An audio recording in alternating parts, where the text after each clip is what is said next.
You've probably heard of the Peter Falconio murder. It was a shocking true crime story that grabbed headlines everywhere. But for anyone prepping for the bar exam, the real story, the one that matters, isn't just the crime, it's the appeal. The case of Murdoch v. R is, and I'm not exaggerating, an absolute masterclass in the exact evidence principles you are going to face in court. So, here's our game plan. We're not going to get bogged down in the grisly details. Instead, we are going to break down Murdoch's appeal thematically. We'll hit the big ones: the tricky world of identification evidence, the use of a very novel expert, how a defendant's own lies can be used against them, and then we'll wrap it all up with the key takeaways that make this case required reading for the bar. Okay, so before we can really dig into the legal arguments on the appeal, we need to have the basic facts of the crime down. So let's do a quick recap of the harrowing events that kicked off one of the biggest trials in Australian history.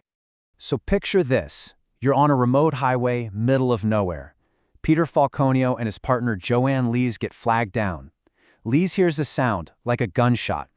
Next thing she knows, she's being bound and abducted. It's a nightmare scenario. But incredibly, she manages to escape, hiding in the bush for hours before finally flagging down a truck. These are the core facts, and they led police straight to a man named Bradley John Murdoch. Now, the Crown had a bombshell piece of evidence: Murdoch's DNA on the back of Joanne Lees' t-shirt. That is powerful stuff. But the rest of the conviction was built on this web of circumstantial evidence, and that is what was fiercely contested on appeal. It created the legal battleground that we're here to explore today. So, let's kick off with the first major challenge for the Crown: identification evidence.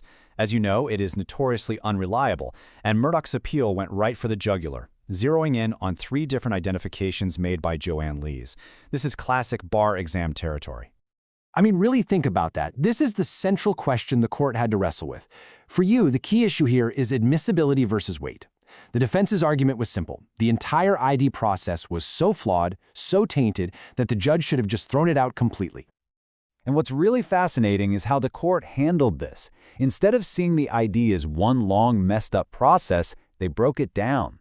They looked at 3 distinct moments: the internet search, the official photo board, and the in-court doc ID. And each one got its own separate legal test for admissibility. So the whole thing really hinges on this principle from the judgment. The court said because Joanne Lees just happened to stumble upon Murdoch's photo online herself without any police involvement, it wasn't a formal police-run identification process. They called it a spontaneous recognition. That label was absolutely key. It's what made the evidence admissible, even though the article she saw was incredibly prejudicial. Okay, the next ground of appeal. This is where we get into a really cool and very modern area of evidence: expert testimony. The Crown brought in an expert to say Murdoch was the guy in some grainy CCTV footage. But her method, this thing called body mapping, was brand new and super controversial. The first hurdle for the Crown was proving the science was actually, well, science. The court was okay with facial mapping. It's a recognized field. But body mapping? That was a totally different story. The court saw it as basically a new, unproven technique made up by the expert, without a solid scientific foundation to back it up. And this, right here, this is the money shot for any aspiring barrister.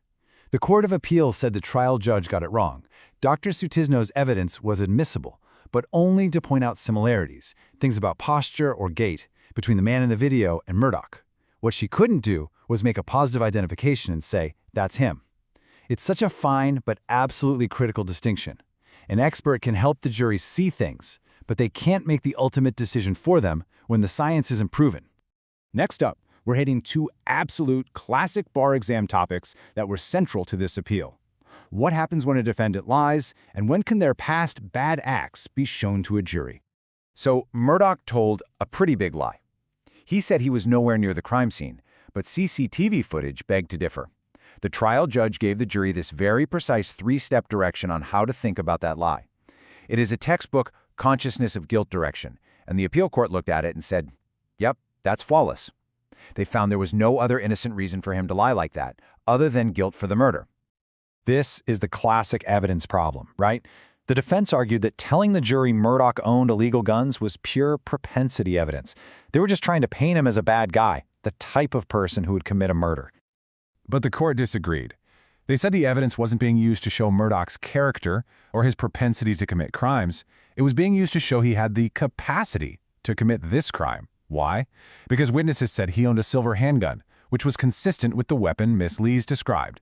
That specific link to the facts of the case made the evidence more probative than it was prejudicial. Okay, so let's boil this all down.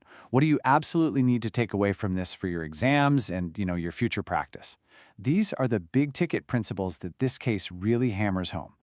These are the jewels right here. You can see how this one single case gives you a clear roadmap for tackling these messy evidentiary issues. But there's one last kicker. Even though the court found an error, that the expert evidence was wrongly omitted, they still upheld the conviction.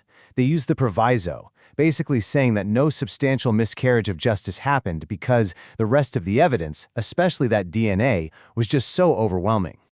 So, to wrap this up, let's put our advocate hats on. The appeal failed, but the court did find an error. When you look at the whole picture, the powerful DNA, the compelling ID, Murdoch's own lies, which of these appeal points gave the defense the best legal shot at a retrial? Was it the ID evidence, the expert, the bad character stuff? Thinking about that kind of strategy, well, that's what separates a good lawyer from a great barrister.